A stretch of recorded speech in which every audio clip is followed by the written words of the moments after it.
He sent her away to protect her. She came back because he was wrong. The letter arrived in Cheyenne on a Thursday in September, 4 months after Cora Ellison had left the ranch on Slate Creek. The letter was written in the handwriting she knew, the careful, angular script of a man who had learned to write late in life, and who treated every letter of every word as a small, deliberate act of construction. Each word built the way he built fences, post by post, with attention to alignment and durability and permanence.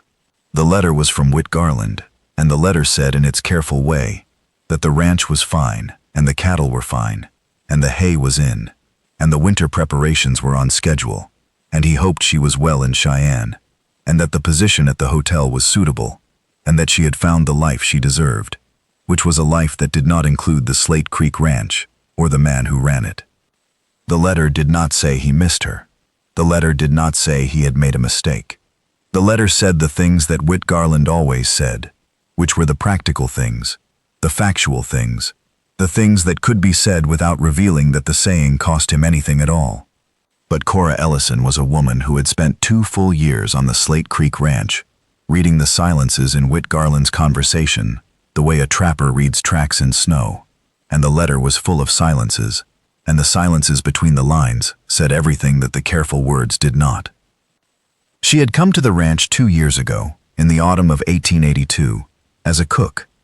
The previous cook had quit without notice, the third cook in 2 years, because cooking for a remote cattle ranch in the Wind River country of Wyoming Territory is not a position that retains people for long, given that the work is hard, and the location is remote, and the nearest town is 14 miles of bad road, and the ranch owner is a man who speaks perhaps 40 words on a good day, most of them to the cattle, and who considers conversation an indulgence that the workday does not accommodate, and the evening does not require.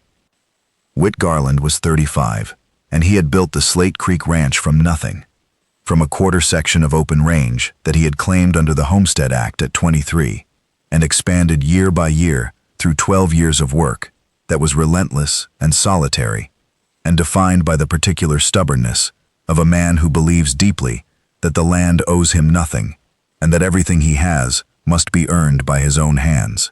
He was not a handsome man in the way that town men are handsome, the men who wore pressed shirts and oiled their hair and spoke in complete paragraphs about things that did not matter.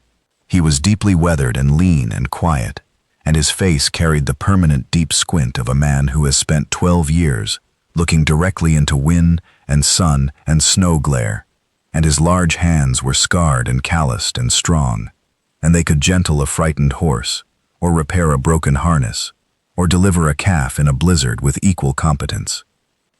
Cora had come for the cooking job, responding to a notice posted at the stage station in Lander, and she had stayed for reasons that had nothing to do with cooking and everything to do with the man who had posted the notice. She had stayed because the ranch needed more than a cook. It needed someone who noticed things, who saw that the curtains in the cabin windows were rotting from the sun, and replaced them with new ones she sewed herself, who saw that the kitchen garden had gone entirely to weeds, and cleared it, and planted tomatoes and beans and squash, who saw that the man who ran the ranch was eating salt pork and biscuits for every meal, and that the eating was not sustenance, but habit, and that the habit was slowly diminishing him. She had stayed because Whit Garland, for all his silence and his squinting, and his 40 words a day, was a man whose quality was visible in everything he did, in the way he treated the horses, in the way he maintained the fences with a perfectionism that bordered on the devotional, in the way he sat with a sick calf through the night without complaint, in the steady patience that governed every interaction with every living thing on the ranch except, notably and frustratingly, himself. She had stayed, in the end, because she loved him. It was as simple and as complicated as that. She had not said this. She had not said it, because saying it would have changed nothing, and because Whit Garland was not a man you said things to. He was a man you showed things to, through action, and through presence, and through the patient daily labor of being near him, through the quiet daily accumulation of meals cooked and curtains sewn and hung, and garden rows tended, and the particular attention that constitutes love when it is expressed by a woman who understands that the man she loves does not have the vocabulary for what she feels, and may never acquire it, and may not even know it exists. He had sent her away in May, on a morning that was warm and clear, and entirely wrong for the ending of something. He had sent her away with money, for the stage to Cheyenne, and a letter of recommendation for the Grand Central Hotel, written in his careful angular script, and the explanation that the ranch was no place for a woman of her quality. That the winters were too hard, and the work was too isolating, and the life was too narrow, and that she deserved far better than salt pork and silence, and wind, and a man who could not give her the things that women deserved, which in Witt's limited understanding of women meant a house in town, and society, and social calls, and all the particular comforts and amenities that the frontier could not and would never provide. Cora had gone. She had gone not because she agreed with him, but because arguing with Whit Garland about what she deserved was like arguing with the Wind River Range about its altitude. The position was fixed, and geological, and ancient, and not subject to debate or appeal. She had gone to Cheyenne on the Tuesday morning stage with a single carpetbag and a heaviness in her chest that did not ease with distance, and she had taken the position at the hotel, and she had spent 4 months and 11 days working as a housekeeper in a handsome brick building, with indoor plumbing and gas lamps, and all the comforts that Whit believed she deserved, and the comforts were comfortable, and the position was suitable, and the pay was fair, and the other staff were kind, and she was completely and utterly miserable. She was miserable because the hotel was not the ranch, and the hotel rooms were not the cabin, and the hotel guests were not the horses, and the hotel manager was not Whit Garland, and the life she deserved, which Whit had defined for her without asking her to define it for herself, was not the life she wanted. The life she wanted was 14 miles of bad road and salt pork, and silence, and a man who spoke 40 words a day, and whose 40 words were worth more than the 1,000 words that other men spoke, because each of Whit's 40 words was chosen with care, and deliberate in its meaning, and meant exactly and precisely what it said, and nothing that it did not. The letter arrived on Thursday afternoon. Cora read it twice and then a third time, standing in the back hallway of the Grand Central Hotel, with her apron still on, and the dust of the mail coach still on the envelope. By Saturday morning, she had given her notice, and packed her carpetbag, and was on the stage heading west, back toward the Wind River country, and the bad road, and the open range, and the man who could not say what he meant, but who had written to her anyway, because the not writing had become impossible. She arrived at the ranch in the golden late afternoon of a September day. The ride from the stage stop to the ranch was 14 miles of rutted road through open range, and she had hired a horse from the livery in town and ridden it alone, because the riding alone across open range was a statement, and the statement was that she was not a woman who waited for someone to bring her where she wanted to go.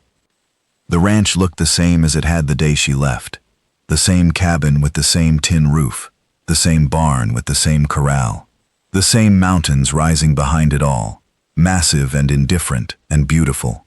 The fences were straight and solid. The hay was stacked. The cattle were in the lower pasture.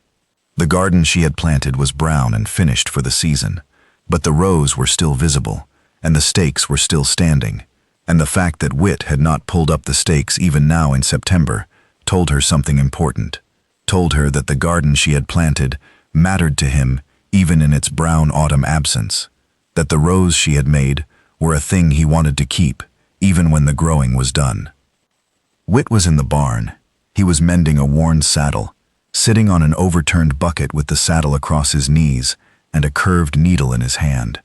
He looked up when her shadow fell across the barn floor, and she appeared in the wide doorway, and the looking up did something to his face that she had never seen, a crack in the stoic weathered surface, a flash of something raw and uncontrolled that was not surprise and was not displeasure, but was the raw, unguarded expression of a man who has just seen the person he sent away, and who is realizing, in the terrible clarifying instant of seeing her standing there, that the sending away was the worst mistake he had ever made, in a life that had included many mistakes.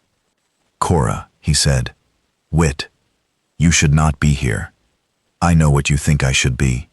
I am here to tell you that you are wrong." He set down the saddle. He set it down slowly, the way he did everything, with deliberation and care, even when the thing he was doing was merely setting down a leather saddle so that he could face a conversation he did not want to have. "The ranch is no place for you," he said. "That is not your decision. I am trying to do the right thing." The right thing is not sending away the person who wants to be here. The right thing is not deciding for someone else what they deserve without asking them first. The right thing is not writing letters that say the hay is in, when what you mean is that you miss me, and you are too stubborn and too proud to say it. Whit was quiet.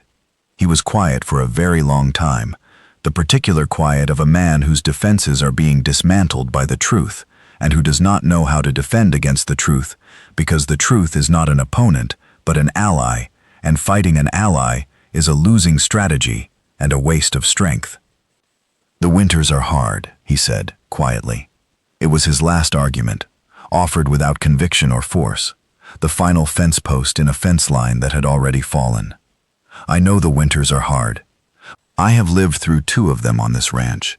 I have cooked through them, and cleaned through them, and sat up with sick calves through them, and I have never once, in 2 winters, complained about the cold or the wind or the isolation. Not once. And you know why I did not complain? Because I was here. Because being here, with you, in the cold and the wind and the silence, is the life I want. Not the hotel, not the brick building, not Cheyenne, not the indoor plumbing and the gas lamps and the pressed linen. This ranch and these cattle and this garden and this man who thinks he is protecting me by sending me away when what he is doing is breaking both of our hearts for no reason, except that he does not believe he is worth staying for." The barn was quiet after that. The horses in their stalls were quiet. The wind outside was not quiet. It was blowing the way it always blew on Slate Creek, steady and cold and indifferent. But inside the barn the air was still, and the stillness held the words Cora had said, and the words sat between them with a weight that was final. Whit stood up. He stood up from the bucket, and he stood in the barn with his hands at his sides, and the curved needle still in his right hand, and the expression on his face was the expression of a man who has been wrong, and who knows he has been wrong, and who is searching for the words to say so, but who does not have enough words, because 40 words a day is not nearly enough for this particular moment. "I missed you," he said. 2 words, the simplest 2 words in the language. The 2 words he had not been able to write in the letter. The 2 words that had been sitting inside him for 4 months, growing heavier with each day, accumulating weight the way snow accumulates on a roof, until the roof cannot hold it, and the snow falls, and the falling is not a collapse, but a release, sudden and overwhelming, and long overdue. "I know," Cora said. "I read the letter." The letter did not say that. The letter said the hay was in, and the cattle were fine, and the winter preparations were on schedule. A man who is not missing someone does not write a letter to tell them things that do not matter. You wrote to me because you needed to write to me, and the hay was the only excuse you could find to put pen to paper. Whit looked at her. The squint was gone. His eyes were open and unguarded, and what was in them was not the 40 words a day, but something larger, something that had been there for 2 years, and that he had refused to name, because naming it would make it real, and real things can be lost, and the losing of real things is the thing that Whit Garland feared most in the world, and the thing he had been trying to prevent by sending her away, more than winter, and more than drought, and more than bankruptcy, and more than any of the practical dangers that the frontier provides in abundance. "Stay," he said. "I am staying. I did not ride 14 miles of bad road on a borrowed horse in September to turn around and ride back." "Stay," he said again. And the second saying was different from the first. The first was a simple request, and the second was something else entirely. Something that contained not just the present moment but all the moments ahead.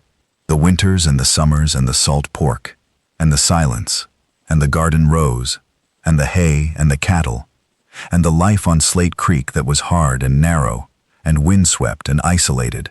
And that was, despite everything, the life they both wanted, together, on the creek, in the wind, under the mountains.